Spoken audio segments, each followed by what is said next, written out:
மாண்புமிகு தமிழ்நாடு முதலமைச்சர் அவர்கள் 2 மாதங்களுக்கு 500 யூனிட் வரை பயன்படுத்தும் வீட்டு மின் நுகர்வோர்களுக்கு 2 மாதங்களுக்கு 200 யூனிட்கள் கட்டணமில்லா மின்சாரம் வழங்கும் ஆணையிட்டுள்ளார்.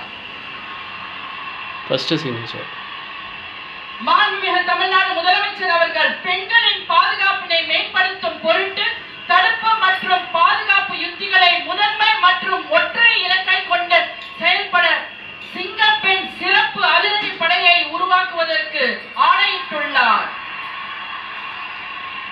தமிழ்நாட்டில் போதைப் பொருட்கள் தொடர்பான குற்றங்களை கண்டுபிடித்து கடுமையான நடவடிக்கைகளை எடுக்கும் பொருட்டு அனைத்து மாநகரம் மற்றும் மாவட்டங்களில் போதைப் பொருட்கள் தடுப்பு படை அலகுகளை உருவாக்குவதை குறித்து ஆணையிட்டுள்ளார் தமிழ்நாடு முதலமைச்சர் அவர்கள்.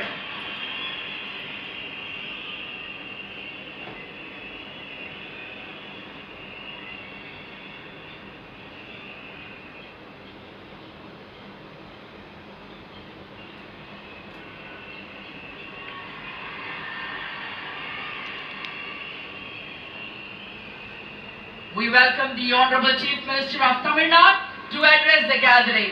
மாண்புமிகு தமிழ்நாடு முதலமைச்சர் அவர்கள் உங்கள் முன்னால் உரையாற்றுவார்.